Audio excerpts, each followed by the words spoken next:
السلام عليكم، ازيكم عاملين ايه؟ اهلا بيكم في بودكاست جديد. النهارده البودكاست مميز جدا، ولو انكم ممكن تستغربوا شويه ايه العلاقه ما بين وجود ضيفي بحضوره على السوشيال ميديا وبالمواضيع اللي هو بيطرحها وما بين الدايت، ما هو نيلي وحكايات الدايت.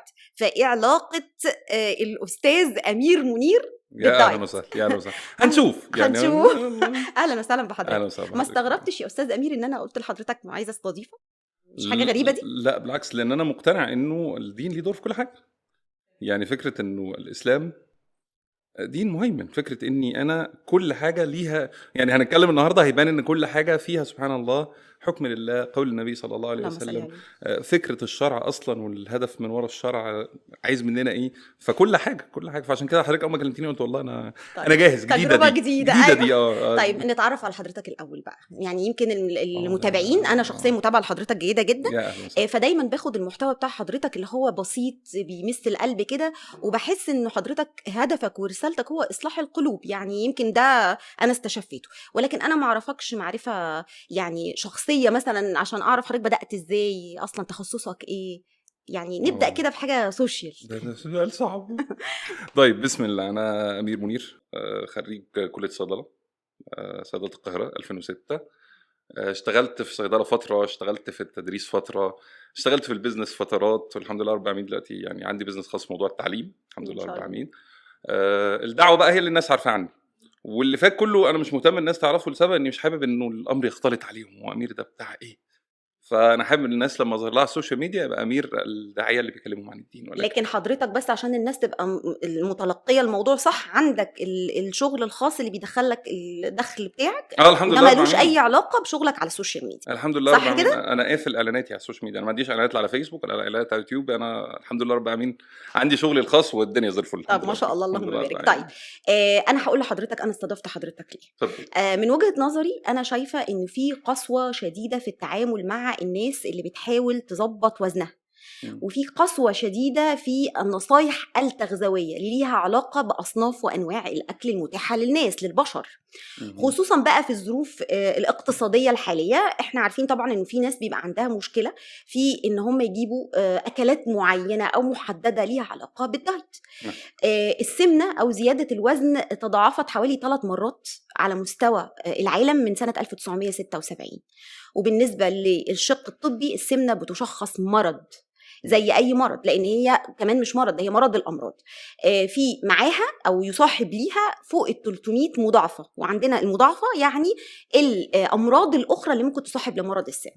فعشان انا احل مشكله مريض سمنه او ان انا اتعامل معاه، انا المفروض اتعامل بشكل معين او محدد.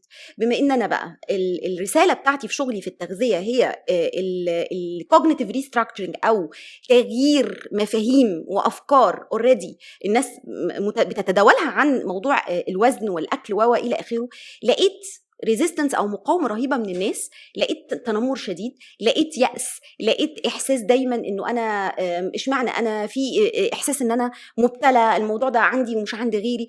والسمنه اصلها جيني وراثي، يعني وانا ببقى وارث الاستعداد من حد من اهلي، فاللي هو انا عارف بقى مسير مش مخير الكلام اللي اشمعنى بيجي. انا ليه انا؟ بالظبط. فمن هنا انا بصراحه لقيت ان انا محتاجه حد زي حضرتك بسيط بيعرف يوصل يبارك فيك يا رب. الفكره، دي بركة. وقريب جدا من عقول الناس. ويمكن يعني اما جيت اتناقش مع فريق العمل اللي قالوا لي اشمعنى استاذ امير، قلت لهم مش عارفه، انا حسيت ان هو بيفكرني بنفسي بس من ناحيه الدعوه. يعني يمكن انا بتكلم تغذيه بشكل مبسط عشان اوصل للناس اكتر المعلومه العلميه، وحضرتك بتوصل للناس بشكل بسيط. فده الهدف من وجود حضرتك النهارده. تمام. جميل، انت حضرتك خلصت الحلقه اصلا، يعني دي الناس عرفت خلاص انا لا. جنبي ايه. طيب. طيب انا هقول لحضرتك على حاجه، الناس زعلانه جدا. مم. الناس زعلانه وشايفين انه الموضوع ملوش حل. في اوبشنز او اختيارات كتيره جدا قدامي ان انا اخس بيها او اغير من وزني، وفي كل مره بجرب اوبشن ما بيحليش المشكله. فانا زعلان، انا زعلان من الوضع، انا زعلان. يعني في ناس بتبقى زعلانه من، مش هقول من ربنا سبحانه وتعالى طبعا، والله نعم. ولكن في ناس بتبقى يعني مش عايزه اقول برضو ان هي نقمه، ولكن زعلانه. فحضرتك شايف ايه؟ يعني حضرتك شايف ان هم ليهم حق يزعلوا لو انا مبتلى بتلاقي علاقه بمرض او بمشكله ماشيه دي فيها، هل هم المفروض ان هم يبقوا زعلانين كده؟ طيب خلينا ناخد الموضوع. انا خير من يمثلكم يا جماعه، انا خير من يمثلكم عشان انا اصلا سمين حبتين. الله المستعان. خلينا بس نبدا الاول ان حضرتك قلتي كلمه حلوه قوي، ان موضوع السمنه بشكل ما متعلق بالمرض. طيب هل كل واحد عنده شيء من السمنه هو بالتالي مريض؟ ده سؤال لحضرتك. ما هو السمنة كتعريف هي زيادة الكتلة الدهنية في الجسم اللي بتأذي بيها الصحة. يعني الزيادة لازم تؤدي إلى أذية الصحة، وحتى لو مفيش أذية حالية فهو الشخص واقف على شفا حفرة بقى، إن هو خلاص ممكن يتأذى في أي وقت. طيب دي اي زياده؟ الدهون لازم يبقى فيه زيادة في الدهون، ده التعريف الحديث. اقصد انه فكره اني الدهون بالنسبه للراجل المفروض توصل ل أيوه 12% 20%، وللست ما تزيدش عن تبقى مش عارف 20%، كام في والسيدات المية. 33% للصحة مش للشكل. يعني بمعنى حضرتك م. مثلا بتقول ان انت بتمثل بعض نعم. الرجال اللي ممكن يكونوا بيعانوا شويه من زياده الوزن. هو نعم. مشكلتك الاساسيه في منطقه البطن. نعم. فمنطقه البطن هو باين التركز. عليه قوي. لا، ما انا الدكتوره انا الدكتوره يا استاذ امير، فانا نعم. شايفه ممكن تكون المشكله فين. دي بنسميها الدهون الحشويه، نعم. ودي بتبقى منتشره جدا وسط الرجال المشغولين المطحونين اللي نعم. ممكن تكون عاداتهم أهلاً الغذائيه وسهلاً. مش صح بالظبط كده. فانا عايزه اقول لحضرتك انه دي اخطر نوع من انواع السمنه، لانه السمنه المركزيه تؤدي الى امراض كتيره للاحشاء اللي هي تحت نعم. الدهون او اللي بتبقى متكلبشه بالدهون. جميل. فطبعا هتؤدي الى اذيه، حتى لو ما شاء الله حضرتك بقى عضلاتك كويسه بتحرق كويس، ولكن تركز الدهون هنا بنسبه ممكن يأذيك. جميل. هي اذيه. طيب خليني بقى ارجع خطوه لورا. اذا احنا عندنا نسبه ما حضرتك قلتي مش للشكل ولكن للصحه، فانا بس حابب اتكلم في دي الاول. فكره انه الدافع لاغلبنا دلوقتي بقى ايه؟ شكل ولا الصحه؟ شكل. الشكل. وده اول مشكله اتصدرت للناس، وهي دي اللي بتؤدي بعد كده للتنمر. اول مشكله اتصدرت هو ايه؟ هو انه في شكل محدد لو انت فيه انت ممتاز، مثالي. شكلك المثالي والجميل والشكل الذي يعني صدر لينا اعلاميا. شكل الراجل السكس باكس، العضلات اللي ليه شكل معين، هو ده شكل الراجل المثالي اللي لو انت غيره انت وحش، انت غير مثالي. المفروض تصبو انك توصل له، وهو ده لهذا الهدف، الشكل. مش صحتك. انا اسف، اعرف ناس كتير جدا جم ومش عارف ومدخن مثلا، فطب هو كده ده بيحافظ على صحته؟ فما بقتش الصحه هنا هي الهدف، بقى الشكل هو الهدف. نفس الفكره لو ست مليانه شويه، حضرتك قلتي لغايه 33%، 33% ده رقم. فلو في ست 25%، 26 30%، كل ده احنا تحت اللي حضرتك قلتيه صح؟ فبالتالي هيكون شكلها مقبول جدا. بس لا، بس الستات معرضه في لضغوطات شكل معين لازم اوصل له. لا انا اسف، انا بتكلم. ما هو في ضغوطات من الزوج، وفي ضغوطات من الاهل، هي انه الضغوطات لازم دي جايه منين؟ ان شكلك لازم يبقى مثالي عشان تتجوزي، شكلك عشان ما اتجوزش عليكي. الشكل. ايوه. يبقى عودنا الى ايه؟ الى فكره الضغوط المجتمعيه. تمام. فتعمل هوس عند الناس. يعني الموضوع وصل في مرحله من المراحل انه هوس، والهوس ده وصل ان ممكن اذي نفسي ايوه رغبه في وصولي الى الشكل ده. فخلينا اقول انه في ابتلاء من لا ابتلاء في بعض الاحيان. في ابتلاء من لا قصدك الناس بتكبر المواضيع يعني؟ يا اهلا وسهلا. يعني في بعض الاحيان لو احنا قلنا ان في 100 بني ادم قرروا ان هم مبتلين، انا مبتلى ليه؟ اصل شكلي مره كمان شكلي، وقرر ان هذا هو الابتلاء، وابدا قد اسخط من ربنا سبحانه وتعالى على شكل معين، او اني اتضايق، او اني افكر ليه يا ربي ليه انا الوحيد اللي عامل كده من كل اصحابي اللي بياكلوا براحتهم وما بيتخنوش، وانا اللي بتخن في حين هو في الاغلب لو جبنا ال100 دول بجد حطيناهم على الميزان اللي حضرتك قلتيه، انه تعالى كده انت صحيا مهدد او غير مهدد، انت كويس ولا غير كويس، في الاغلب كده هنلاقي لنا 40% منهم اصلا ابتلاء من لا ابتلاء. بس ما هو الضغط المجتمعي في الوضع اللي احنا فيه ده بيأثر على النفسية. يعني حضرتك جبت سيرة السيدات، بعيدا بقى عن الستات اللي هم عايزين يوصلوا لشكل مثالي عشان السيلف استيم، عشان يثقتهم بنفسهم. انا بتكلم على انا مضغوط عليا من اهلي عشان انا كبرت شوية في السن من وجهة نظرهم عايزة اتجوز. انا مضغوط عليا من زوجي وبيقول لي انا والله العظيم ده حصل، انا كنت قاعدة في مكان حكومي بخلص اوراق، لقيت واحدة جت قعدت جنبي انا عارفاكي وبتاع، بصي ورحت مشاوري لي ده جوزي اللي قاعد هناك ده عايز يتجوز عليا علشان انا زدت في الوزن وبيهددني يا دكتوره، الراجل المزواج لو انا ما اعرفوش عمري ما اتكلمت معاه قبل كده. فاللي انا عايزه اقوله انه برضو وجهه نظر حضرتك تحترم، لكن انا مضغوط عليا من اللي حواليا علشان شكلي يبقى مثالي. ومن الناحيه التانية في ناس بيعانوا من سمنه شديده، يعني زياده دهون ممكن تكون فعلا مأثره على الصحه، على اللحم. لا انا موافق، انا موافق ان في ناس بتعاني من مشكله، بس انا عايز اشيل شويه الناس التي لا تعاني من مشكله. قصدك ان هم مش المفروض ما يتضغطوش مجتمعيا؟ طبعا. ازاي يعملوها دي؟ وهنرجع ده خطوه لورا. لا ما هو احنا هدفنا اصلاح المجتمع. هو انا كل حاجه المجتمع هيقولها امشي وراه؟ يا نهار ابيض، ده احنا نفقد علم ودين وكل حاجه. يعني وان تطع اكثر من في الارض يضلوك عن سبيل الله. ده انا لو قطعت الناس كلها، ده كلام ربنا، هروح انا اطيع الناس كلها؟ يا نهار ابيض، ده انا اروح في ده. فهنرجع خطوه لورا واحده واحده، خليكي معايا بس. ايوه، ما انا ففي 40% انا عايز اقول لهم ايه ده، انت مش مبتلى. ماشي خلاص كده.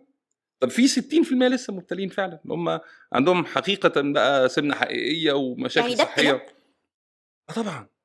اصلا انا امبارح كتبت حاجه زي كده، ففي واحده متابعه زعلت مني، قالت لي مش معنى ان انا عندي مشكله ان انا ابقى في ابتلاء، انت صنفتينا. ايوه ليه بقى كناس مبتلين ليه؟ لان هي سحبت فكره التنمر والضغط المجتمعي على كل حاجه بقى.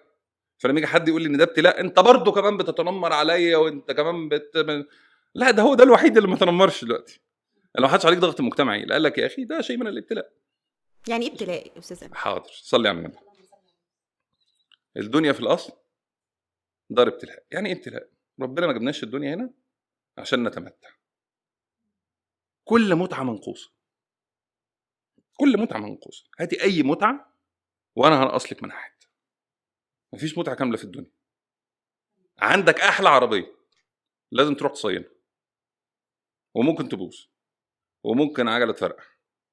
عندك احلى جسم لازم تاكل بقدر معين وبشكل معين وحاجات معينه، وتحرم نفسك من حاجات تانية. عندك اي حاجه، عندك اولاد هيزنوا في حته ويعيطوا في حته ويضايقوك في حته. عندك نجاح علمي لازم تقعد تذاكر، ولازم تضيع من وقت كان نفسك تعمل فيه حاجه تانية عشان تقعد تذاكر. كل متعه في الدنيا منقوصه. فالدنيا ما فيهاش متعه كامله. سيدنا الامام احمد لما سئل متى الراحه يا امام، قال عند اول قدم تضعها في الجنه. تخش الجنه ترتاح، هنا ما فيش. والابتلاءات هي اصل الاختبار. يعني ايه اصل الاختبار؟ ربنا سبحانه وتعالى هيدخلنا جنه او هيدخلنا لا قدر الله، اللهم اكفنا رب العالمين، من يدخل النار على انهي اساس؟ مجموعه اختبارات.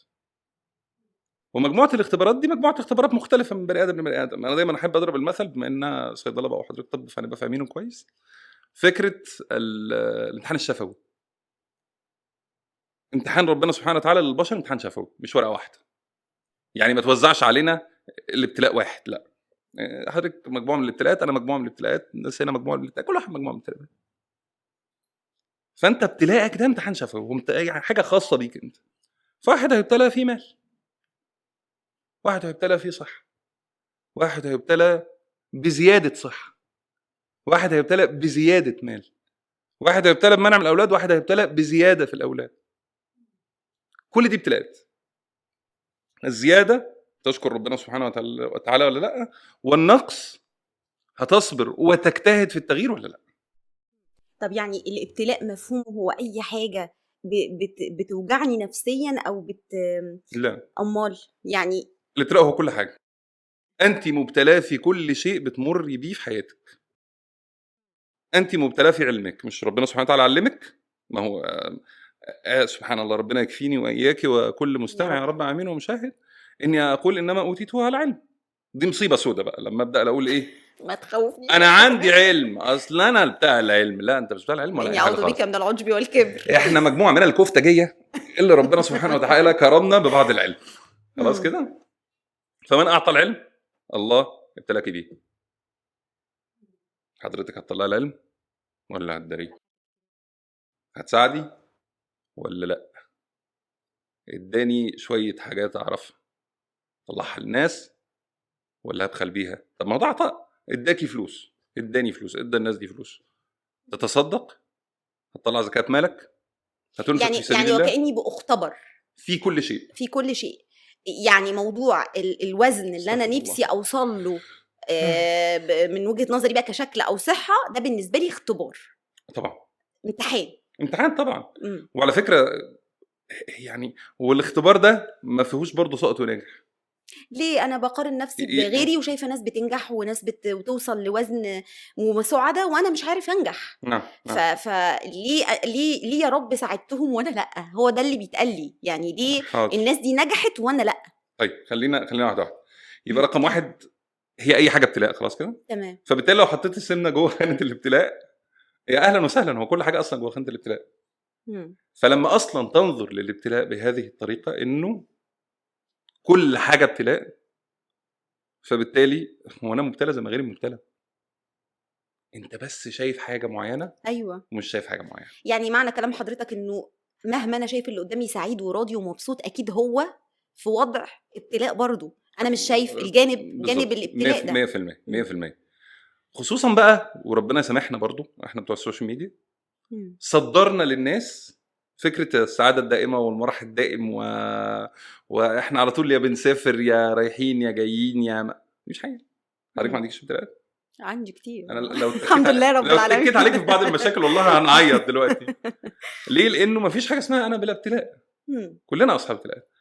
فانت لو نظرت بنضاره صحيحه بقى، لبست نضارتك الصح كده وقمت باصص ان كل حاجه في الدنيا ابتلاء، وبالتالي ابتلائي الحالي ايا كان اسمه بقى هنحط فيه سمن خلاص كده، ابتلائي الحالي هو نوع من انواع الابتلاءات اللي كل البشر مبتلى بيها.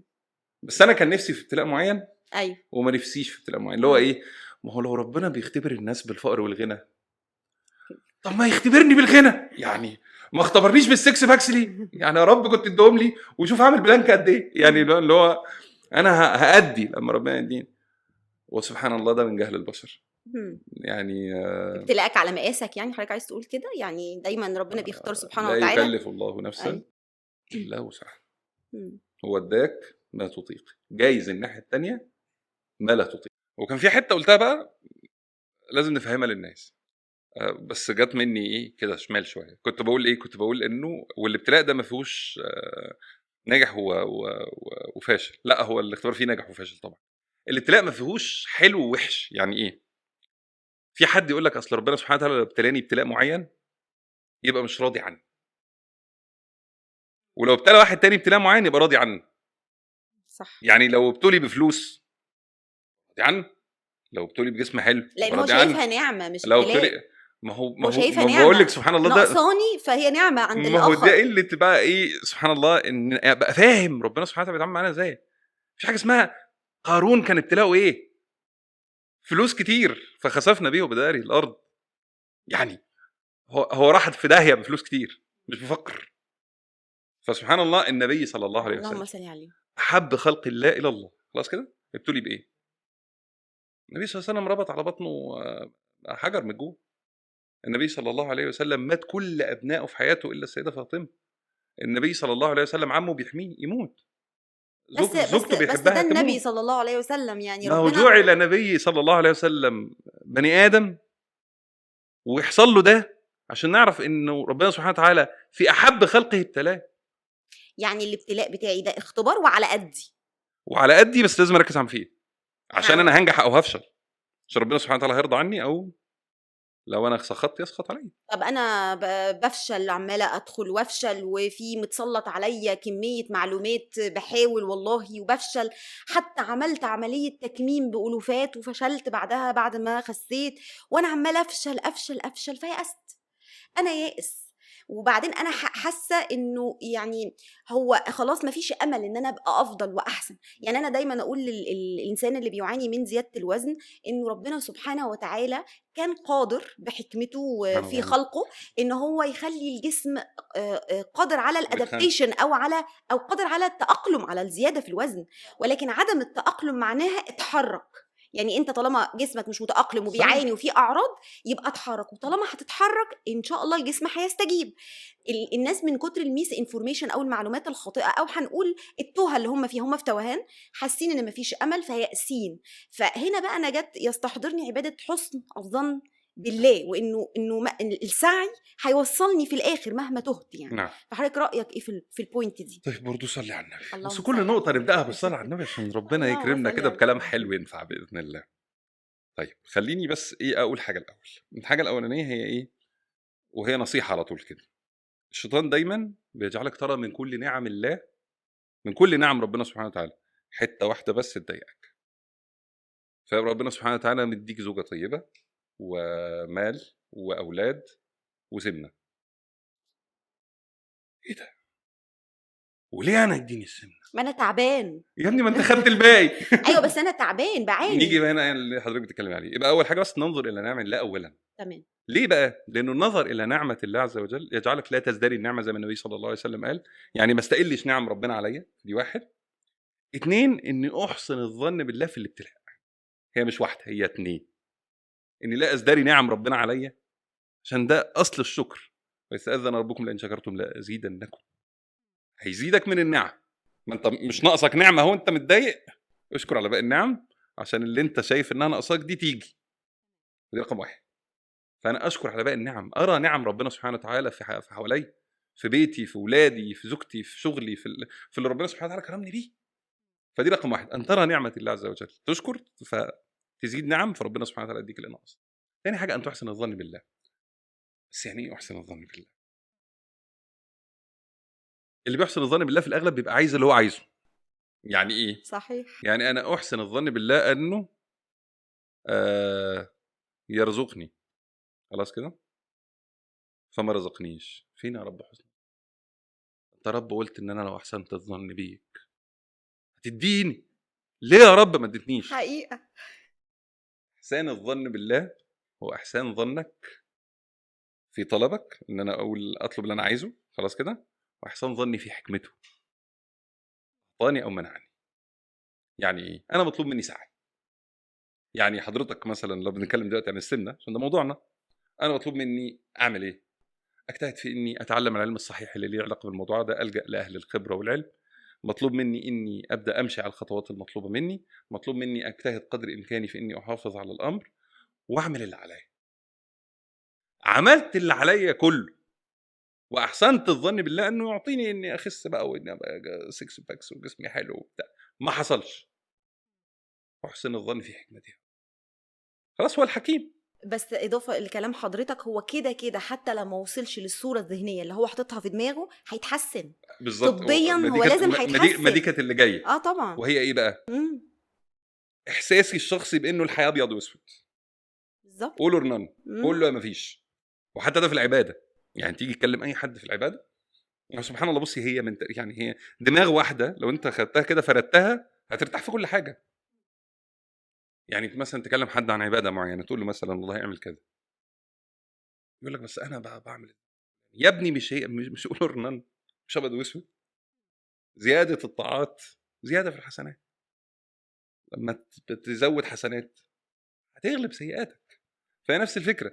انا ما وصلتش للوزن المثالي. افرض انا عايز اوصل لتحت ال 20% وانا كنت 40%، فوصلت ل 25%. ال 30 انت قمر. ال 30 الحمد لله رب العالمين. لو كان في خطوره قد كده بقت قد كده. يعني هو استمرار السعي بيحسن الصحه. ده 100%. وده من حسن الظن بالله ان انا استمر في السعي. نعم. صح كده؟ نعم. ومالكش دعوه بالنتائج. بالظبط كده. والحاجه الاولانيه اللي حضرتك قلتها، النعم اللي في حياتي لازم ابص لها. ومن هنا دايما احنا بننصح بقى من ناحيه السايكايتري او من ناحيه النفسيه، ان قبل النوم مباشره بعد ما كل المغريات اللي في الحياه وكل الحاجات اللي بتضايقنا تخلص، اجيب ورقه كده واكتب 3 نعم انا شايفهم ومستشعرهم جدا في حياتي وفارقين في حياتي، وتبقى دي اخر حاجه اقفل عليها عينيا قبل ما انام. طيب انا هديكي حته كده يمكن تفتح لنا حاجات في الحلقه. انا اصلا بوزيتيف سايكولوجي كوتش، درست بوزيتيف سايكولوجي ودرست بيرنتنج. واضح. فدرست تدريب، درست بيرنتنج، درست تربيه، ودرست تدريب في الاول. يعني PCT اللي هي بروفيشنال سيرتيفايد ترينر، دي جامعه امريكيه. ومن الICF واخد بوزيتيف سايكولوجي واخد بيرنتنج. يلا بينا. تمام. يبقى التست فالجراتيتيود او اكتيفيتي اللي بنقول عليه نعم اللي هو الثري بليسنج تيست، اللي هو الاختبار بتاع الثلاث نعم اليومي. اني دي اشكر الله عز حاجه وجل. بالظبط كده. نعم. طيب هل في حاجه تانية ممكن اعملها تساعدني؟ يعني مثلا دعاء معين، ورد معين، حاجه معينه تعني على اني بعمل وبسعى ونفسي ما يأسش او افضل عندي حسن ظن بالله. هقول لك، هي ان غير هنا اني اعلم زي ما النبي صلى الله عليه وسلم قال انه ان الله لا ينظر الى صوركم ولا اجسامكم لكن ينظر الى قلوبكم. خلاص كده. فلو انا اعلم انه الاصل في الموضوع كله هذا القلب، فلو القلب ده مليان بمعية الله والتعلق بالله، كل حاجة هتهون.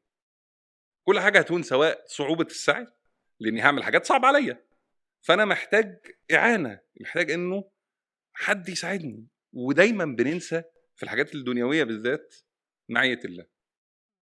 يعني دايما لو اتكلمنا عن التخسيس ما فيش حد هيقول لك دعاء مثلا، في حين يا جماعة الدعاء اللي انت عايز توصله بيد من الله سبحانه وبيد وتعالى. الله.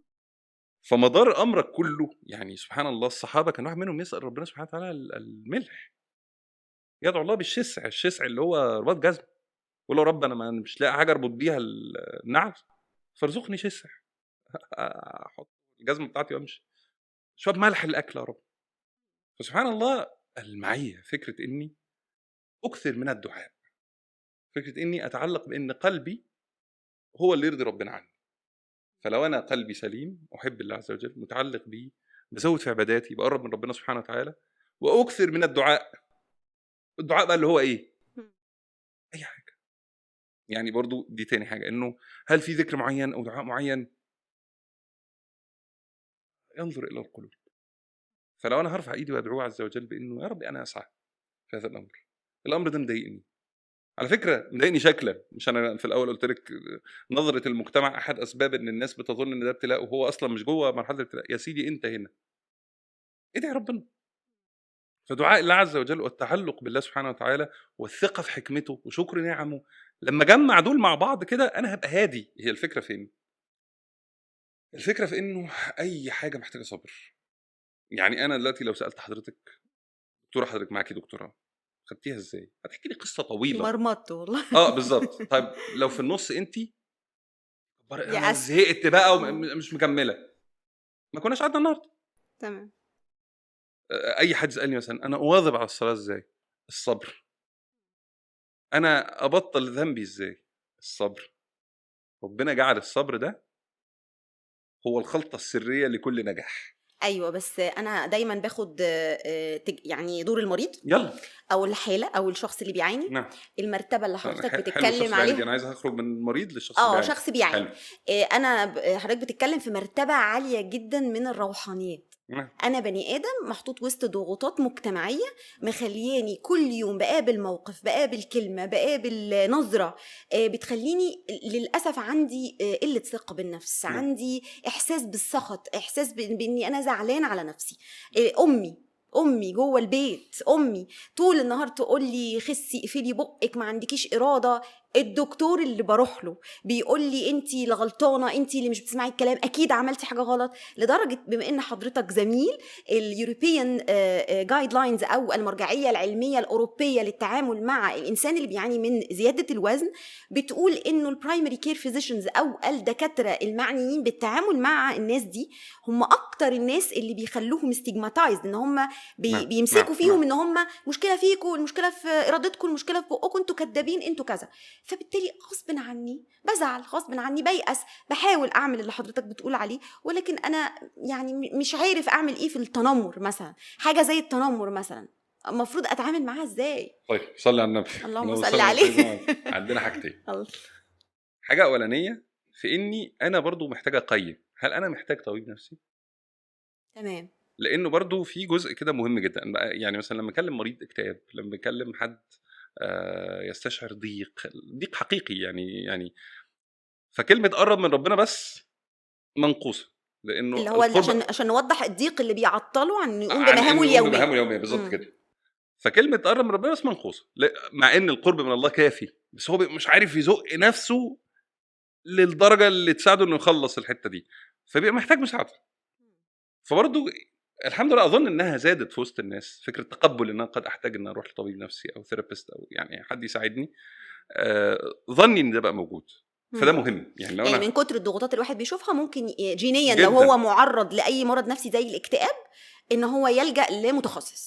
طبعا. طب انا مش عارف انا جينيا مهيأ ولا لا، اروح انا كده انا كده، بس اروح لحد ثقه، لان ده مهم جدا. يعني ابحث كويس دايما لما تدور عن حد يفتيك في دينك او في بدنك صحتك. ونفسيتك صحتك، لا لازم يعني لا اقعد دور شويتين عشان تختار صح. تمام. فده شيء اولاني. شيء تاني هي الفكره في انه بقينا محتاجين نشتغل على المجتمع شويه.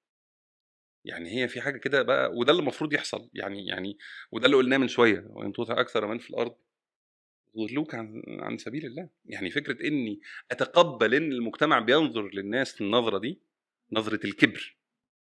يعني هي كبر. ده كبر بس. يعني هي ملهاش تعريف تاني. هقول لحضرتك فكره اني اتنمر على حد، خلاص كده، ده جاي منين؟ عايز مصلحته. انا لا عايز مصلحة. معلش بس طب معلش يعني في اكتر من الام يا فندم. ما انا جاي، ما هي الفكره في كده. الفكره اه. في انه احنا ما اتعلمناش ازاي نتعامل مع اولادنا. ده طب والله يلا بينا بقى، ده هي اكبر مصيبه عمل بتيجي. لنا مشاكل يا ده اكبر استاذ. مصيبه بتيجي من هنا. يعني هي اكبر مصيبه بتيجي من في الولاد في المستقبل، وحضرتك عارفه ده، بين الاب والام في الاول. يعني هو مين حط جوايا ان كده انا شكلي حلو وكده شكلي وحش؟ ومين حط جوايا ان انا كده جميل وشاطر وكده وحش ومش عارف ايه؟ ومين القى عليا الكلام ده والالفاظ دي ولزقها فيا، بقت ليبل خلاص لازقه في ظهري، لازقه في نفسيتي بقى بمعنى صح، اني انت تخين، انت يا مقلبز، يا مش عارف يعني الفاظ بقى، يا عجل. يعني اللي هو ففكره خلاص ان انا ذوق عليا من وانا صغير ان انا كده. فنفسيا انا هبقى منهزم اصلا امام اي حد يحطني تحت رجله. ما اهلا وسهلا، ده انا محطوط تحت رجل الهوا اصلا. يعني انا انا متنمر عليا من اللا شيء. انا خلاص انا اصلا لوحدي منهزم. ففكره انه الاب والام يتعلموا تربيه ويتعلموا تعامل. خلاص هم ما اتعلموش وهم ضاغطين عليا وهم بيوسموني ان انا جميل. مش عارفه احل مشكلتي. طيب خلينا نقول انه عندنا كده رسالتين. رساله للاب والام اولا، لو سمحت اتعلم ما تحطش ليبلز على اولادك. لانه فكره الليبلز دي على فكره، في باقي الحاجات، يعني انت كسول، انت غبي، انت فاشل، انت يعني الليبلز اللي بتتحط وبتعيش معانا سبحان الله. يعني فالاصل انه تعلم انت هتتعامل مع ده ازاي. وباي ذا واي شرعا ما يحقش ليك اصلا. ايوه. يعني شرعا لا يحق ليك ان تصف ابنك بانه عجل وفاشل ومش لو الامر. حتى لو هدفي الاصلاح. ما هو ما بيصلحش. ما هو لو نتعلم بقى انه ما بيصلحش. انا نيتي طيبه. ما هو سبحان الله، عارفه بيقولوا الطريق الى جهنم مفروش بالنوايا الحسنه. يعني فكره اني انا نيتي طيبه والله فجننت ابني، جبت له تخلف. يعني حرام شرعا، بقاش الحته دي عايز اخدها منك. ايوه حرام شرعا ان انا الناس حتى لو انا ام او اب هدفي نبيل ان انا انعت ابني بالفاظ او القاب، حتى لو انا هدفي التشجيع ممكن تاذيه نفسيا. طبعا حرام. اصل ده حرام في حق اي شخص. يعني هي فكره اني انا القيه على البشر كده، يعني اكلم الناس كده، فده ممنوع، وبالتالي ابني. طب انا عانيت طول عمري من السمنه لدرجه ان انا عملت جراحه سمنه، وانا بكلمك في نماذج حقيقيه. نعم. وبالتالي انا مش عايز ابني يعاني، مش هشتمه على فكره ومش هنعوته باي الفاظ، ولكن هضغط عليه وهحصره بالنصايح، بالاتاحه وعدم الاتاحه، بالمقارنه. لان انا اصلا نفسيا مضغوط ومش متظبط من الناحيه دي. لو انا عارف ده عن نفسي لازم اتعلم. يعني لو انا عارف ده عن نفسي احنا بنعرفهم اهو. ما لازم لا اقصد اتعلم دي مش هتيجي في بودكاست. يعني مش هقول له كلمتين دلوقتي يبقى اتعلم، لكن دلوقتي هقول له روح اتعلم. يعني ايه روح اتعلم؟ يعني هو في ايه اغلى من ابنك؟ يعني انا كأب في ايه اغلى من ابني في حياتي؟ لا شيء. حضرتك كأم ايه اغلى من ولادك؟ لا شيء. ربنا ربنا اولادنا واحفظهم من يا كل رب. شر وسوء. فاني انا ابقى بايدي انا بادفع ابني الى حافه الادمان في بعض الاحيان، والى فقدان الثقه بالنفس و خايف عليه من السمنه فخليته رفيع مدمن. ما شاء الله اللهم بارك. او انا طريقتي ما نجحتهوش. نعم يعني طالما طريقتي ما نجحتهوش ولسه بيعاني، راجع طريقتك بقى يا فندم. اغلب الناس اللي عندها البودي شيمينج وعندها فكره اني انا كاره شكل جسمي، او الايتنج ديس اوردرز بقى، ان هو اضطرابات الطعام والشهيه، اضطرابات الطعام والشهيه، الحاجات دي كلها جايه منين؟ من الاهل. من اصل من الاهل. الاهل. هتتحاسبوا من مثلا اصلا نقول لكم والله هتتحاسبوا. والله لا والله دي حقيقه. يعني ليه حرام عليك؟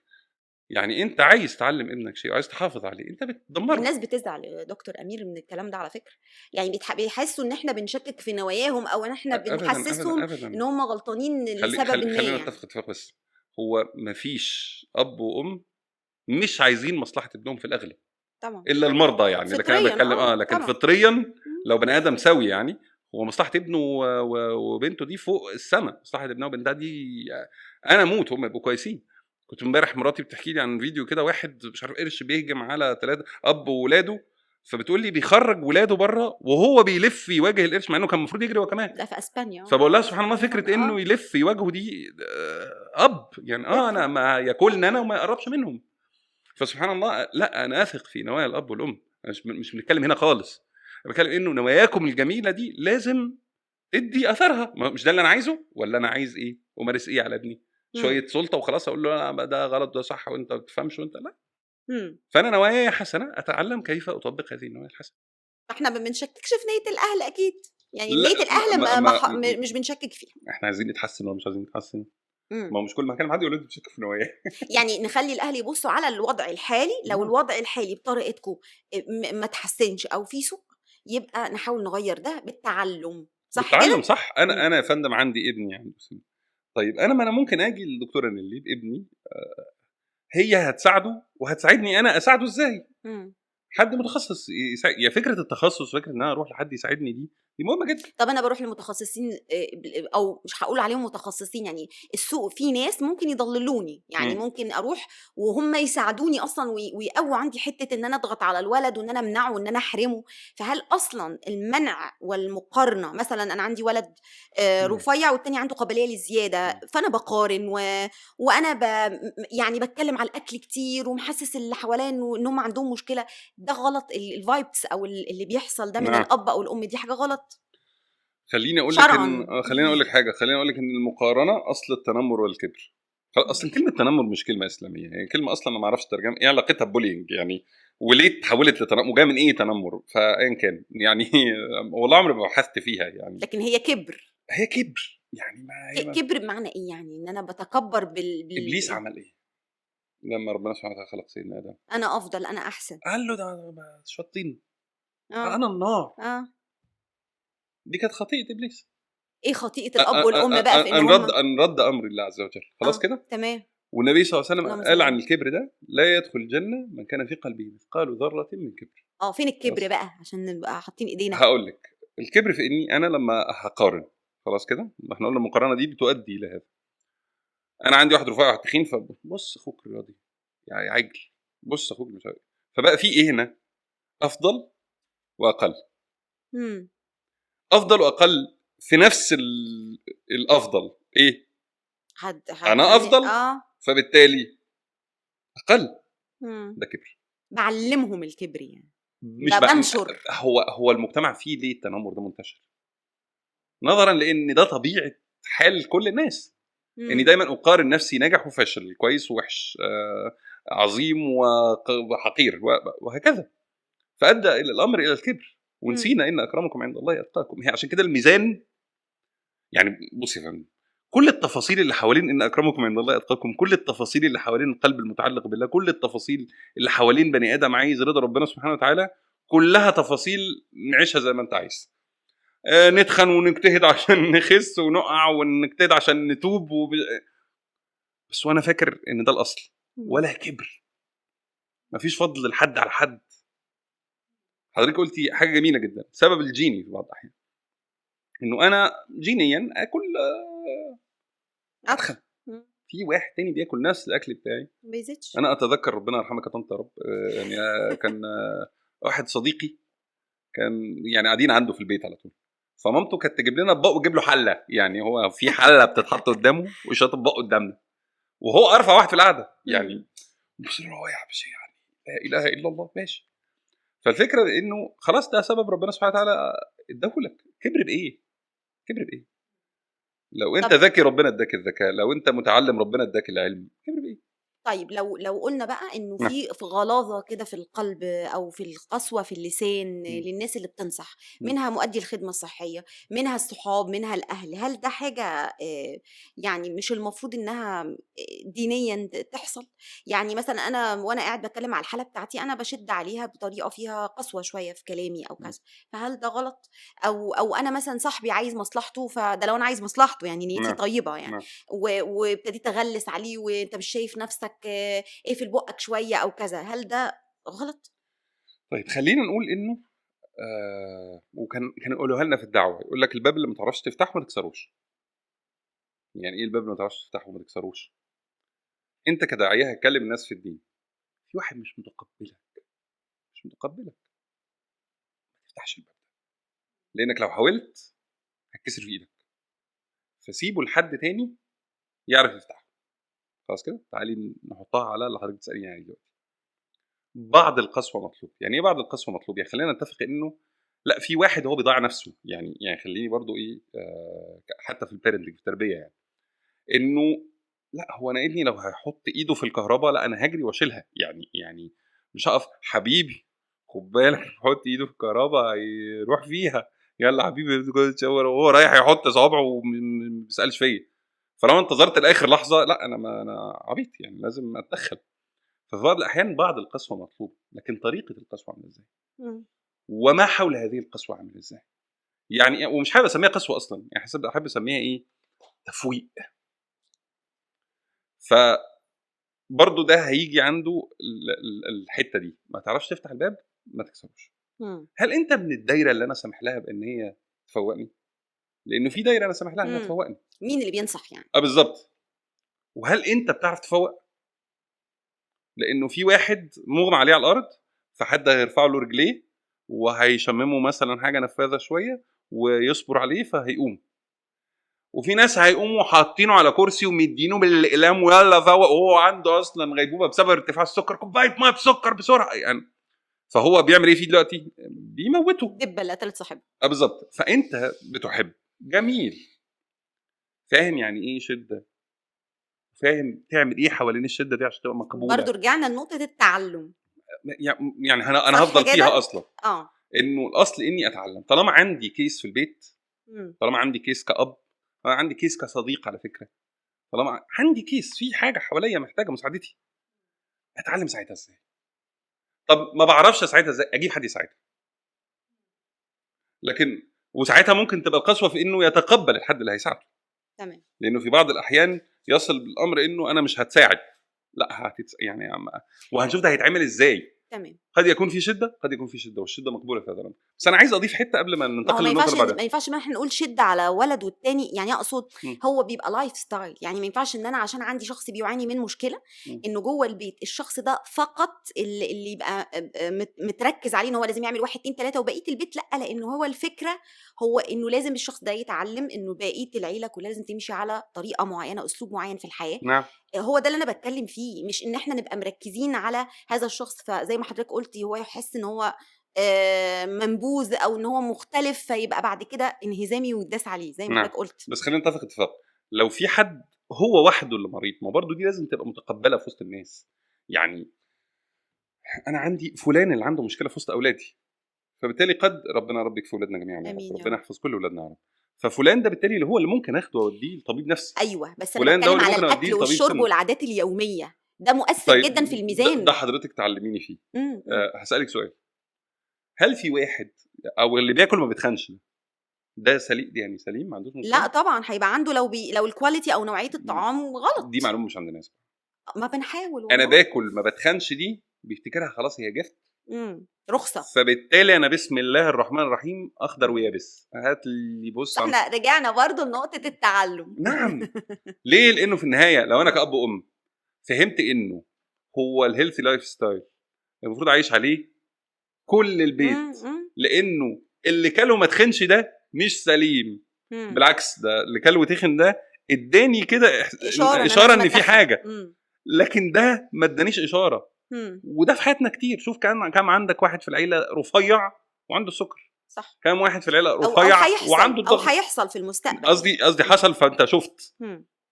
إنه بياكل وما بيتخنش وعنده السُكر وعنده الضغط، فبالتالي انت مش سليم. ففكره انه لو انا متعلم انه يا جماعه ما فيش حد سليم في اكل غلط، فبالتالي انا عايز اعيش البيت كله في اللايف ستايل ده، هيفرق. انا وصلني بقى من كل الكلام اللي فات انه مسؤوليه الاهل او الناس اللي حوالين الشخص اللي بيعاني من مشاكل في الوزن انه يتعلم، صح كده؟ 100%. طيب انا دلوقتي شخص بقى بالغ، عارف انا بعمل ايه كويس جدا، وحلم حياتي واملي في الدنيا اخس، فهعمل المستحيل عشان اخس، حتى لو عارف ان المستحيل ده ممكن يبقى مؤذي للصحه. يعني انا مثلا طلعت وقلت يا جماعه ما حدش يستخدم ادويه دايت من تحت السلم، اصلها بتعمل 1 2 3، لا هستخدمها عشان خاطر اخس. هل يسأل هذا الشخص عن صحته؟ نعم. لو سمحت بقى دكتور. طيب صلي على النبي. انا بس حابب ارجع خطوه لورا في النقطه اللي فاتت. حاجه مهمه لازم تتقال عشان في ناس هتاخدها ذريعه، بمعنى انه دايما لما بنتكلم عن حته دور الاب والام ومسؤوليتهم، الابناء بيقوموا ايوه يعني انا اللي ضيعني ابويا وامي، هم اللي وقعوني في الغلط. فرساله الى الابناء، مش من حقك تقول كده عن ابوك وامك اصلا، ومش من حقي اني اخد السوء وارميه على ابويا وامي. وان اخطا امال اعمل ايه؟ لو عندي الاحترام والتقدير والمحبه والرفع فوق الراس، لانه مفيش ابن يوفي حق ابوه لو عمل ايه. خلاص كده خلاص. وكنت احب دايما اقولها للشباب اللي يعني بكلمهم ويعني معايا، اقول له you're not the cause but you're responsible. صح، انت مش السبب بس مسؤول عن النتائج. فما تجيش تقول ايه خلاص ابويا وامي المسؤولين، هم الغلطانين، انا متعقب منهم، انا ما بحبهمش. لا. بمناسبة الكلام بتاع حضرتك، لما بنيجي نعلم حاجة اسمها assertiveness training، ان انت تعلم الشخص ازاي يواجه التنمر او يواجه الكبر او whatever بقى اللفظ، لما تيجي تتكلم مع ابوك وامك وتتعامل معاهم، ده اسلوب مختلف تماما عن لما تيجي تتكلم مع الغريب، لانك مش هتعرف تربيهم ولا هتعرف تغلط فيهم ولا هتعرف تعقهم. فهي الدعاء بقى، وان انا اعمل اللي عليا وربنا معايا. ارجع للنقطة الاولى، ابتلاء. نرجع لنقطة، هل أنا لما أبقى عارف إن أنا بضر صحتي بالحاجة دي أنا هأسأل؟ طبعا. النبي صلى الله عليه وسلم علمنا إنه الجسد ده هنسأل عنه. يعني صلي على النبي. اللهم صلي. ما صليناش على النبي فمش هتمشي. اللهم صلي على النبي. تقريبا ما كنتش لاقي الإجابة. اللهم صلي على سيدنا محمد. اللهم صلي عليه. الشريعة بيحملها حاجتين، خلاص، الروح والقلب والجسد. يعني ايه؟ يعني انا لما ربنا امرني بالصلاه، في جزء قلبي اللي هو تصديقي بان الله عز وجل امرني بذلك، ومحبتي لله عز وجل وتعلقي بيه، فانا عايز اصلي، ما اقدرش اعيش من غير ما اصلي. وفي جسد هيشيلني عشان اقف اصلي، عايز اصوم. الصيام امر من الله عز وجل، قلبي تصديقي روحي انا متعلق بالصيام ورضا ربنا عني. وفي جسد لو مش مستحمل الصيام لازم احافظ على الصحه او على الجسد. فانا ربنا سبحانه وتعالى امر بكذا امر بكذا. في كل اوامر ربنا هتلاقي فيه شق جسماني، لان العبادات فيها شق جسماني. فالجسم ده لو انا حافظت عليه قمت بما امرني الله، خلاص انا ربنا امرني بيه اعرف اعمله. طب لو انا ضيعته مسؤول. بس عايزين نفرق ما بين حاجتين، ما بين التفريط المفرط وما بين اللي ما فرطش، اللي عمل اللي عليه بس ربنا ما أردش. ففكره اني اعلم اني داخل على سكر، داخل على ضغط، يلا يا عم بقى امسك نفسك وبتاع، انا هحاول اساعد نفسي ولكن مش بطرق ممكن تاذي صحتي في الاساس. طالما عرفت بالظبط كده. نيجي هنا بقى للمساعده. خلاص انا عرفت ان انا بقى محتاج ايه، اساعد نفسي. هعمل ايه؟ خلاص بسم الله الرحمن الرحيم ابدا اساعد نفسك. بس لو انا هاذي نفسي من ناحيه تانية، والاذيه جايه منين؟ جايه من النظره المجتمعيه لفكره ايوه عايز اخلص الشكل مش الصحه. فتاني دي حاجه بقى، دي مسؤوليه حضرتك، او من اليأس ان انا اوصل. على فكره هي بتيجي من هنا برضو، ان انا يائس عملت كل حاجه. برضو طب خلينا نتفق اتفاق. لو الصحه هي الهدف ويأست من اني عملت حاجات كتير وما وصلتش، برضو مش هضر نفسي. يعني تاني الامر ده مسؤوليه حضرتك والله فعلا. لازم تغيير الفكره في انه الشكل الجسماني ده جماعه ترندات. يعني العرب قديما كانت بتتغزل في شحم المرأة، تتغزل انه المرأة الرفيعة دي لا ليها قيمه اصلا. مم. المراه السمينه هي اللي الموضوع ثقافة يعني. جميل يعني الشحم المذاب. جميل في اللغه العربيه يعني الشحم المذاب، يعني الوش الجميل لما الوش جميل وش مشحم مليان دهون. سبحان الله. ده اللغه ليه؟ لان اللغه كانت جايه من حب العرب لايه؟ للمراه السمينه وللشكل السمين فدي ترندات. يعني ان هو النهارده المنظر ده هو الترند، بكره المنظر ده هو الترند، بعده المنظر ده هو الترند. فما تاذيش نفسك لكن عشان الاصل الترند. هو الصحه. انا جاي ادور على صحتي، فادور على صحتي ده هيجيب لي اكتئاب. يبقى حرام شرعا طالما انا عرفت. لو انا عارف ان الدواء ده هيضرني وخدته وانا اعلم انه هيضرني، لا طبعا حرام. بيعرفوا مني لما بطلع اقول، بيعرفوا وبيشوفوني عارف بيسمعوني، عارف يبقى حرام. ليه؟ حرام. لاني اضر نفسي. الشرع، احنا عندنا في الشرع حفظ النفس من الضرورات الخمسه، فمن الضرورات الخمسه حفظ النفس.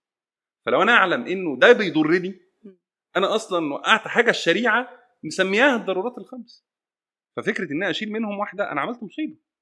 ففكره انه يا جماعه تاني، الصحه هي الهدف، الشكل هديه، لكن الصحه هي الهدف. تمام. تحريم الطعام اجتماعيا وثقافيا، مش هقول دينيا. يا الله. ربنا سبحانه وتعالى خلق لنا من النعم والأطعمة والغذاء الكثير. ومن ساعة ما وعينا ومن ساعة ما درسنا الأكل سبحانه وتعالى بالفرايتي بقى اللي هو ربنا خلقه لنا، أو الاختلاف مفيد جدا. دلوقتي من الترندات المنتشرة جدا وعلى لسان كثير من الأطباء، أنا بقول أطباء لأن هم أطباء فعلا. طبعا احنا الكلام ده بالنسبة لنا مستحدث أو جاي من الغرب، ولكن احنا اتبعناه. إنه مثلا اللبن غلط على الصحة، وإنه هو غذاء البقر. الفواكه أكبر خطر على صحة الإنسان، مع الوضع في الاعتبار إن هم دايما بيستدلوا بأدلة علمية إنه مثلا كده الفاكهة اللي موجودة دلوقتي مش هي دي الفاكهة اللي المفروض ناكلها، وإن هي مليانة مبيدات ومليانة. اللبن ده أصلا دلوقتي مليان هرمونات وإلى آخره.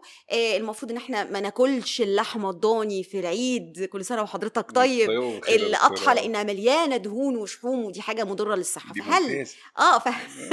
فهل التحريم ده يعني حضرتك كلمنا كده عن فكرة انه نعم ربنا تحرم ثقافيا، بقول مش دينيا. هل ده غلط او رأي حضرتك ايه في النقطة دي؟ حاضر. برضو ده جزء من الترندز بتاعت الدنيا. يعني وسبحان الله الترندز دي بتاخدها شركات، وحضرتك عارفه يعني احنا ممكن نخش شمال مفيش مشكله. الترندز دي بتاخدها شركات. مش هنشرب لبن بقر، هنشرب لبن لوز، لبن هنشرب ايه؟ ايوه بالظبط كده. إيه؟ تعالى بقى ناخد الموند اويل، تعالى الموند قصدي او الموند اويل بقى، الموند ميلك، وبعد كده ما نستخدمش كوكونات اويل ومش عارف الموند اويل. طيب يعني الفكره في النهايه انه لو احنا فرضنا ان احنا بنتكلم عن حاجه بروسيس، يعني طعام، يعني لو احنا بنتكلم دلوقتي على البرجر اللي معمول من اللحمه، لو احنا بنتكلم دلوقتي عن الهوت دوج اللي معمول مش لا طبعا المصنعات دي داخل فيها حاجات كتير غلط. فده لو احنا بنتكلم هنا ماشي، ده منطق، ده لعب الانسان في الاكل، ده منطق بالظبط، لان في النهايه انسان لعب في الاكل عشان يبيعه بشكل ما، فاضاف عليه محسنات طعامه ولونه عشان يخليه شكله حلو. إيه ده لو انا كترت من الاكل الفظيع ده، الهوت دوج والبرجر اللي انا عارف انه الانسان لعب فيه، حاطط دهون متحوله ولا ده برضو غلط شرعا. لو انا عرفت انه في ضرر عليا، ما هو معروف يا دكتور. لا ما هو انا ممكن اكل بقدر. ايوه اللي هو لا ما على فكره، ما انا لو كلت الاكل العادي وانا اعلم انه في خطر عليا دلوقتي انا باكل كل يوم فاست فود وانا عارف، والوعي دلوقتي منتشر انه هو غلط على صحتي، شرعا حرام.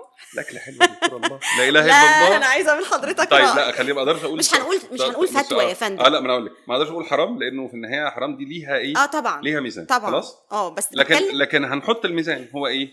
هو ان علمت انه دي انا دلوقتي لو كلتها في ضرر حالي عليا، بمعنى اني خلاص انا على شفا مرض السكر، على شفا مرض الضغط، او اعلم ان انا عندي السمنه المضره، خلاص ان انا داخل على مصيبه ومكثر من هذه الاشياء، طبيعي ان ربنا سبحانه وتعالى هيسالني انت ليه ضريت صحتك.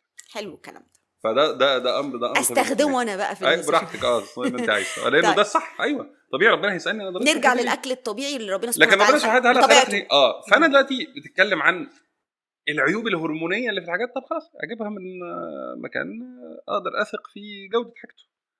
او اني ولو انا قلت لحضرتك ان انا قبل كده اللبن خصوصا عملت محاضره علميه وجمعت كل الداتا العلميه اللي بتقول او بتناقض الكلام اللي موجود، ولحد دلوقتي مفيش اي اجماع راي علمي على ذلك. ربنا سبحانه وتعالى ضرب بمثل انه نعمه لينا، وضرب بالفاكهه مثل انها نعمه لينا، وجعل لحم الطير من حاجات الجنه. خلاص كده. وفي يعني حضرتك دكتوره وانا صيدلي والله، ويا جماعه والله متعلمين الحمد لله رب العالمين. لو ربنا سبحانه وتعالى قال ان اللي فوق دي ما اسمهاش الشمس، وان مفيش حاجه فوق اصلا، وانا شايفها بعيني، يبقى مفيش حاجه فوق طبعا، لان ربنا قال مفيش حاجه فوق. مم. خلاص كده. وكذب عيني وصدق الله عز وجل. بس هم اللي بيقولوا ان هو ده مش اللبن اللي موجود في القرآن، ده لبن حديث ملعوب فيه، فما ينفعش نشربه. بالظبط. خلاص اوكي، انت بتتكلمين على ايه؟ على البروسيس. يا عم خلاص انا هجيب مش اللبن بروسيسد من البقرة نفسها، لبن بقر. انا ماشي، هجيب اللبن من البقره من عند فلاح ثقه، انا عارف انه برب البقره دي ما عنديش اوبشن اروح للفلاح. ده حلو ولا مش حلو؟ وكذا. لا ما خلاص، عنديش. ما هو صلي على النبي. طيب. احنا كنا بنصلي على النبي. اللهم صل عليه. لو سلمنا اصلا انه في مشكله اول، يعني خلينا نتفق انه في مشكله خلاص كده، انه في حاجات الناس بتتدخل فيها وهرمونات بتضاف وبتاع، بس هل هذه يعني هل بهذه السوداويه؟ انا لا اظن. علميا لا. انا بقول لحضرتك ده شغلي. ما انا جاي لك اهو. ما ايوه تسلم ايدك. ما ده انا عايز اقوله اصلا. انا هنا سلمت في الاول انه ولو فرضت انه هي فعلا الهرمونات بتجري ورانا في الشارع، هروح اجيبها من افضل مكان ممكن اكل منه ده. بس هو المشكله ان ما تبقاش دي الرساله. هي بتبقى الرساله انه والله كنت الفيديو حد بادي بيلدر كده، والمفروض انه عايز يفطر يعني، فهو عامل فيديو انه بيحط شوفان، فجاب فيديو جنبه الشوفان ده اكل الحصانه، هو حد بيقول كده، فقام سايب الشوفان جاي بقى سيريالز، فبيحط السيريال دي بتاع وده اسوأ بحاجه تبدا بيها يومك. فيديو تاني لحد تاني برضه تغذيه، فقام شايل ده، جه يحط كوبايه لبن، ده بتاع العجل، انت عجل مش شايل اللبن، فاهم؟ فراح على المسوق ليه بقى راح على العيش الابيض او مش لا، وده عيش ابيض ده مش عارف ايه، فشايله. فهو عمل فيديو مثلا فيه 8-9 حاجات المفروض ياكلها، حتى فيديو جه ياكل بروكلي، فقام حاطط فيديو انه البروكلي مضر، فقام رامي البروكلي ووقف عمل كده اللي هو ده. امروني يا جماعه، كان ايه بقى في الاخر؟ هاكل انا ايه طيب؟ وبقى فكره السوبر فود وهي امور يعني مسوق لها، يعني خلينا نتفق ان الامور دي لا شيء من التسويق. وحضرتك تعرفي ده طبعا، انه اي حد مر عليه فكره الطب وكده بيبقى عارف انه زمان كانت السجاير ليها دراسات انها صحيه، وكان يوصى بتعاطي السجاير، ففكره. وبعد كده بقت هي احد اهم اسباب سرطان الرئه ومش عارف ايه وهكذا. ففكره انه يا جماعه ده نعمه ربنا سبحانه وتعالى اللي اداها لنا، وربنا سبحانه وتعالى من علينا بانها نعم اصلا، فانا استخدمها ازاي؟ والله انا اعلم مكان احسن بيبيعها، هاخدها بمكان احسن.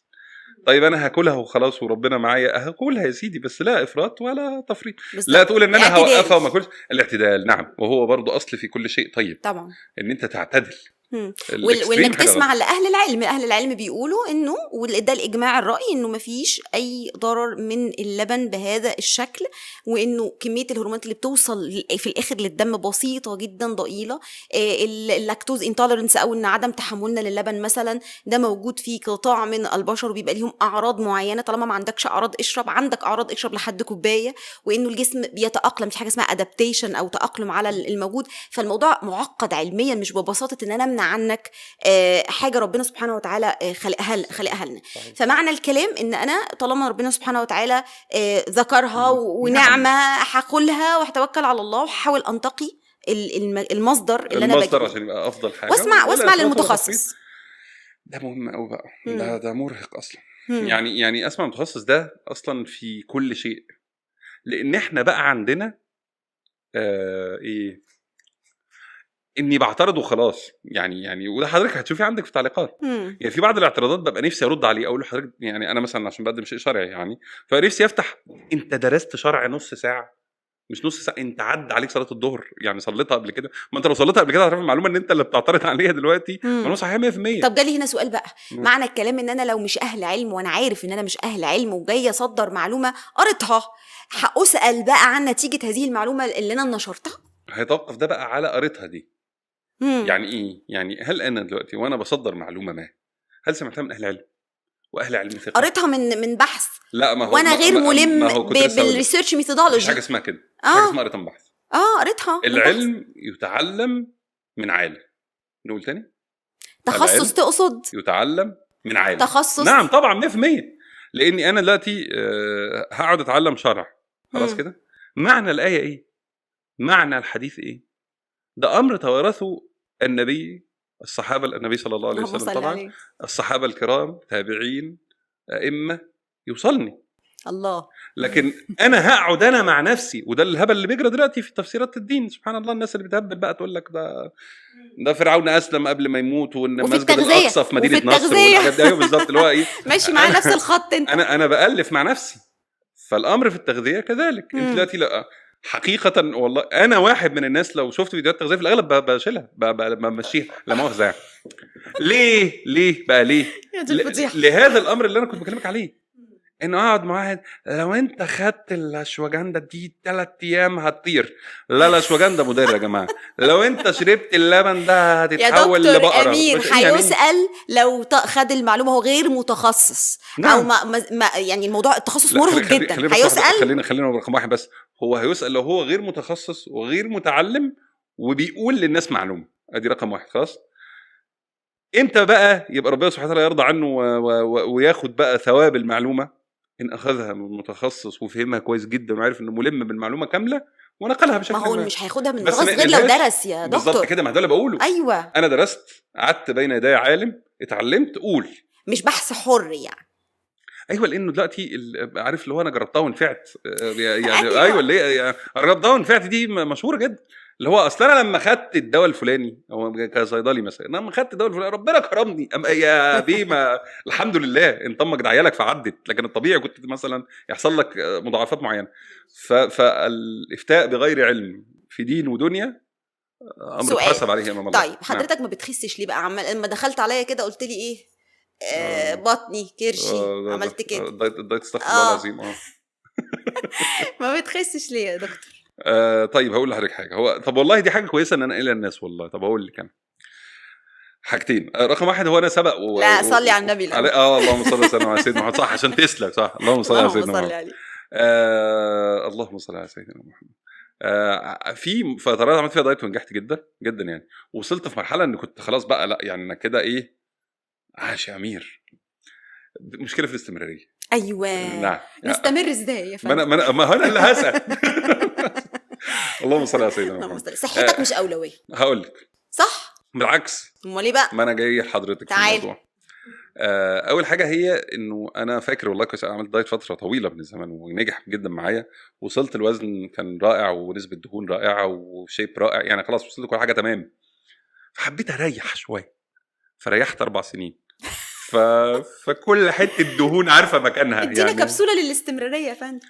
فكره الاستمراريه فكره ان ترى الهدف النهائي دايما يعني. فكره انه وانا انصح نفسي بذلك وهنصح نفسي باللي هقوله للناس. صحتك في بعض الاحيان بتغرك. بمعنى ايه صحتك بتغرك؟ الحاليه. الحاليه شكرا. نعم ايوه ماشي ارضها لحضرتك كمان شويه. ماشي ايوه اللهم صل على سيدنا محمد. صحتك بتغرك. طب يعني جيت مثلا تخش جيم فتلاقيك بترفع اوزان حلو وما اصلا السمنه لما بطلع السلم بنهج. لا بطلع السلم بنهج شويه. اصلا لما بعرفش العب رياضه. لا بلعب رياضه عادي جدا مفيش مشكله وبعرف اجري وما عنديش يعني طول ما حضرتك مستمر في الدنيا وصحتك كويسه مش مركز. دي المشكله يعني. ربنا يبارك في حضرتك انك قلتي الحاليه واتكيتي عليها كده لانه دي مش الحقيقه بقى. طب يا دكتور امير خلي بالك الدهون الحشويه هتعييك. وحضرتك قلت لي انك ما شاء الله تميت ال40. وده سن لسه يعني داخل رميه حجر ما بقول لك اهو انا الدكتوره وبقول لك وهتسال ان حضرتك دهون الحشويه دي ممكن تعمل مشاكل. الدعاء بقى انا هعمل دايت الاسلامي. أيوة. اللهم يا رب خس يا رب. هل بقى صيغه الدايت دي صيغه الدعاء ده صيغه الدايت دي صيغه الدعاء ده وكان من صيغه الدايت. ايوه نعم. في ناس، في بعض الناس اتحرمت انك انت يعني يبقى في نوع من انواع الفكاهه وانت بتدعي عن موضوع التخسيس ده يعني. نعم. اللي هو اللهم خسسني كما خسست مش عارفه فلان اللهم كذا. هل ده فعلا في حرمانيه؟ لو انا لا اقصد الدعاء. لو انا اقصد لا اقصد الدعاء. طب ما اقول اللي انا عايزه. هم اللي قالوا. مين ده؟ هم اللي على السوشيال ميديا قالوا كده. ما هو دول بقى زي اللي بيهبدوا في التغذيه يعني تمام. لا طيب. هي الفكره ان الدعاء خلاص. ما هي برضو سبحان الله عز وجل يعني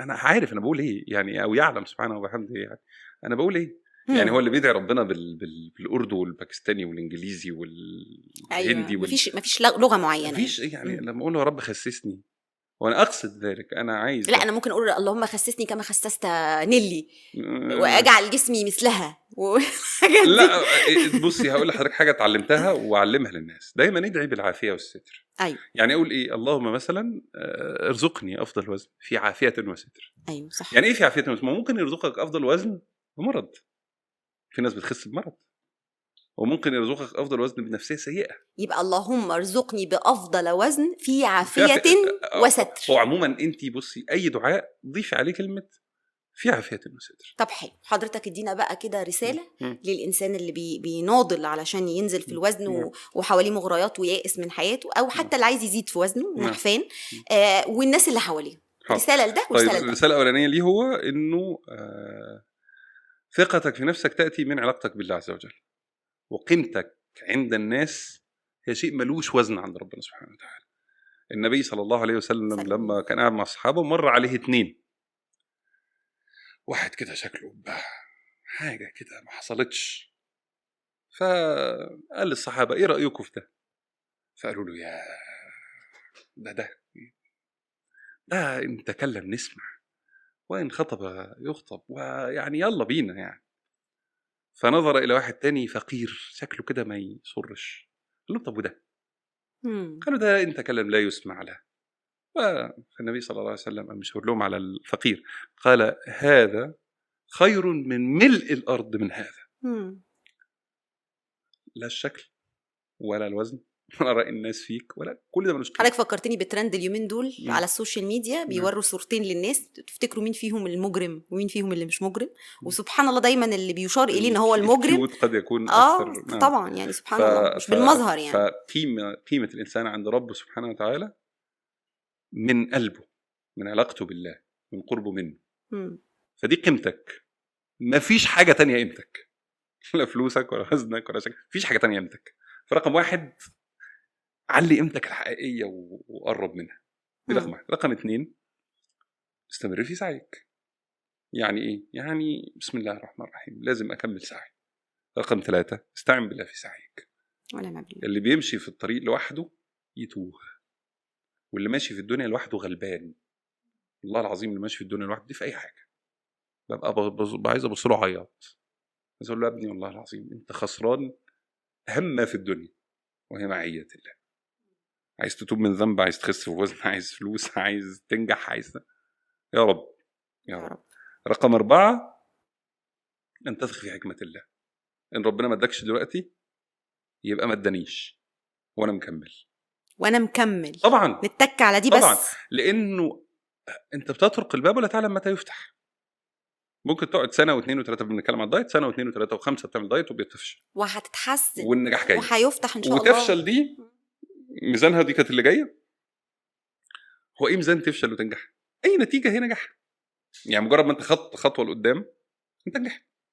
فالحمد لله رب العالمين ان انا خدت خطوه لقدام. استمتع بهذا النجاح، الخطوه اللي انت خدتها لقدام. واخر حاجه انظر الى نعم الله عليك. شوف قد ايه انت في نعم وتشكر ربنا عليها، فهتهدأ نفسيا وتتقدم باذن الله. اما النصيحه للحواليه وهي قلناها كتير في النص، اتعلموا يا جماعه والله بالله بقى. لانه سبحان الله زي ما حضرتك قلتيها في النص كده، الدبه اللي قتلت صاحبها اللي كانت شافت عليه دبانه فرمت عليه حجر قتلته هو شخصيا. فلا كنت سيب الدبانه يعني سبحان الله. قد عقد ابني لغايه درجه يوصل انه خس، اعقد صديقي يوصل انه خس، بس نفسيا راح مني. فسبحان الله كسبت ايه؟ شكله حلو بس راح مني نفسيا. فطالما انت عايز تساعد من تحب، حبه بجد بقى. فاتعب وتعلم واطلب مساعدة وساعد نفسك انك تفهم ازاي تساعده. ساعتها هتبقى مساعدتك مثمرة. طب انا اخطأت فيما سبق، عفى الله عما سلف. نبدأ. واحب الاعتذار جدا، احب الاعتذار. فيها ايه لو انا اخطأت في حق ابني او صديقي وقعدت معه قلت له اخطأت انا اسف وتعال اساعدك. دايما اقول لهم ايه، انا يعني حاسس ان الرساله فيها اب وام اكتر دايما، فحابب اكلمهم هم بالذات انه انا مش بسوق السفينه لابني، انا بعلمه ازاي يسوق. ففكره اني اطلع بني ادم اعتمادي ما يعرفش يسوق الا وانا اللي ماسك الدفه، لا الله يفتح عليك والله. فلازم انا ابقى عارف ده. فلما اقعد مع ابني واعتذر عما سبق، اقول له حبيبي انا اسف، حقك فوق راسي، وتعالى انا وانت نتعلم هنمشي الرحله دي ازاي.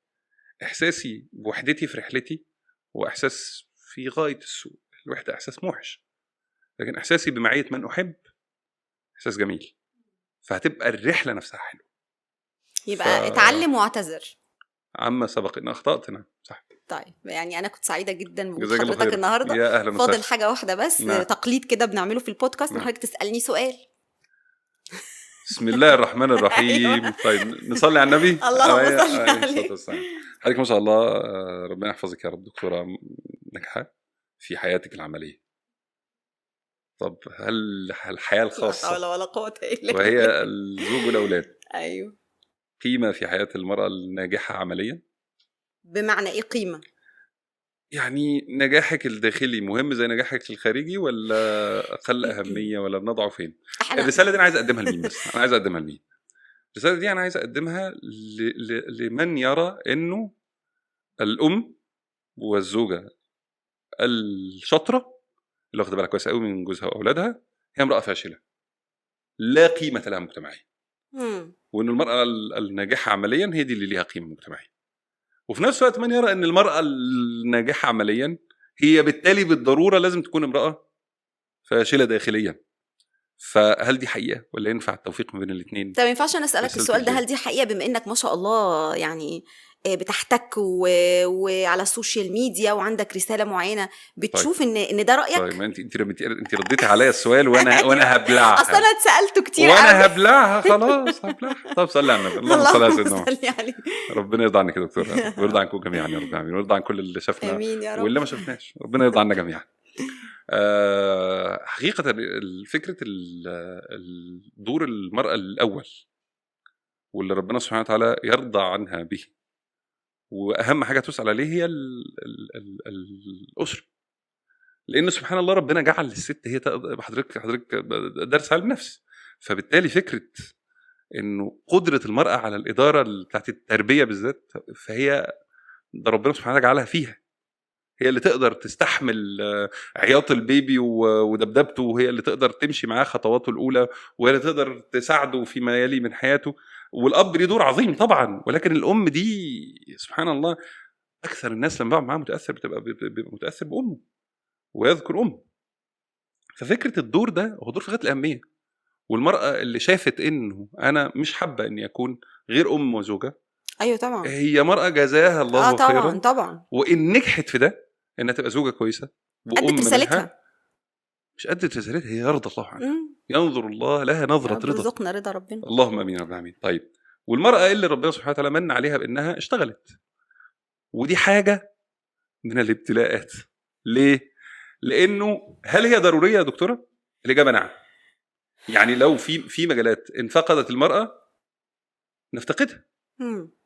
يعني أنا أحب إن اللي تكشف على مراتي تبقى طبيبة في كل المجالات مثلا. زي زي الطبيبة مثلا. شكرا. أنا أحب إن أيوة لا دي حقيقة. أنا أحب مثلا إنه اللي تكشف على زوجتي وبنتي طبيب، تفهمهم أكتر وتحافظ على عوراتهم، هذا أمر مطلوب. المدرسة اللي هتدرس الأطفال الصغيرين في حضانة ولا كيجي، أنا بتخيل راجل في جوه حضانة ولا في كيجي مثلا، ولا عيال عليا بدل الله العظيم تقشهم في بعض.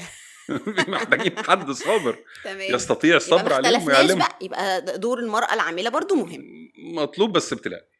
ابتلاء ليه؟ لأنه بقى مطلوب منها ضعف دور. ما هي قدرات بقى يا فندم. هو الحكم اذا كانت الشخص اللي قدامك ده يقدر او ما يقدرش، دي حاجه مستحيل حضرتك حتى هتقدر تلمسها، بس خلاص بالظبط. هي بتبقى قدرات. وحضرتك قلت انه دور المراه في التنظيم والاداره جوه المنزل حاجه ممكن تكون صعبه او حاجه سبحان الله فطريه ربنا سبحانه وتعالى خلقها بيها. فردي على حضرتك ان هي قدرات ورزق. يعني انا بشوف ان ممكن يكون ربنا ميسر طريق معين نعم. لسبب معين. يعني الواحد برضو لما بيتفتح له ابواب كده بيقعد يفكر هو انا قاعده هنا بعمل ايه مع حضرتك؟ يعني انا قاعده هنا، نعم. إيه اللي جابني وايه اللي جاب في بالي ان انا اقعد مع حضرتك؟ فهي سبحان الله ارزاق. الموضوع بقى جوه المنزل دور الزوجه او الام دي، هي اولا لازم يبقى الواحد عارف كويس قوي قوي قوي ان هو هيتحاسب على ده. دي اول حاجه. الحاجه التانية بقى المهمه، اثناء الرحله بقى اعاده تقييم الوضع اثناء الرحله، انه هل ده مؤثر، هل في يا مشكله حاصله، سلام صح بس، كده؟ يا سلام. تالت حاجة بقى انه هنا في المجتمع اللي احنا فيه لازم يعني يكون رب الأسرة او الزوج سامح بده. فهو من فضل الله عليا سبحانه وتعالى ان انا زوجي الحمد لله في مجاله، وانا ربنا يجزيه جوزي خير. استشاري كلى ما شاء واستاذ الله، جامعي، ما شاء الله، فهو ما شاء الله. ربنا راجل يحفظه يا رب. تحياتي يا دكتور. متفهم، وفي نفس الوقت هو يعني مش فاضي خالص، يعني هو ما شاء الله عليه علمي جدا ما شاء الله، ما شاء الله. ومش فاضي خالص. فهو بيدير من خلالي، وفي نفس الوقت ليه طبعا دور إشرافي، ولما بيلاقي فيه تقصير ولما بيلاقي فيه مشكلة ما بيتوقف عندها ونعيد زي ما قلت لحضرتك الاسسمنت أو التقييم. يعني مش كل الستات تقدر تعمل ده، واتمنى من الله سبحانه وتعالى انه يديمها عليا نعمه، لانه زي ما قلت لك مع اعاده التقييم ممكن الامور تختلف. انا اعاده التقييم دي عجبتني جدا. ايوه، لاني هسالك جوده سؤال. هسالك سؤال بقى. انا ان وضع 2 قدام حضرتك اوبورتيونيتي لطيفه جدا، والبيت والاولاد، ما هو لا يا ده لا، البيت والاولاد طبعا. شكرا، ربنا يجزيك خير. طبعا البيت والاولاد، لان في رساله انا حابب ابعتها من خلالك انت. ربنا يبارك في حضرتك يا رب. انه حد طبيبه ليها كان ربنا يحفظك يا رب، يبارك فيكي، وناجحه في عملها، فبالتالي لما تكلم البنات اللي بتبعت لها دلوقتي رساله مدمره، انه دور الزوجه والام ده صفر، انت لا شيء لو قعدت في البيت تربي. انت يعني انت لا شيء. انت لو قعدت في بيت ربي ولادك وتاخدي بالك من بيت الزوج وبتاع، ده اصعب على فكره. انت لا شيء. انا بشوفه اصعب. نعم، ده ربنا يجزيهم خير. يعني انا والله فضل، انا بقى رساله لاولادي، وامكم هي اللي عملت كل حاجه. اللهم بارك. ربنا يبارك فيها يا رب. يعني انا راجل مشغول جدا. يمكن انا بقول لك اصعب، عارف ليه؟ لانه هي اما ما بتحققش حاجه لنفسها بره، بتبقى كل امنيتها في الحياه انها تنجح بولادها، وبتبقى مركزه قوي على نجاحهم، وده برضه بيبقى رزق. ده بودكاست تاني ده.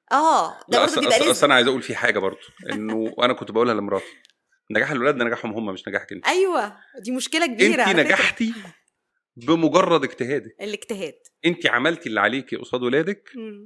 سبحان الله. يعني انك لا تهدي من احببت، والنتيجه لله سبحانه وتعالى. انك لا تهدي من احببت. ربنا سبحانه وتعالى ضرب لنا امثله نراها نستغرب. سيدنا نوح لما ابنه يبقى يكفر، وان كان سبحان الله قالوا انه كفر بسبب ايه؟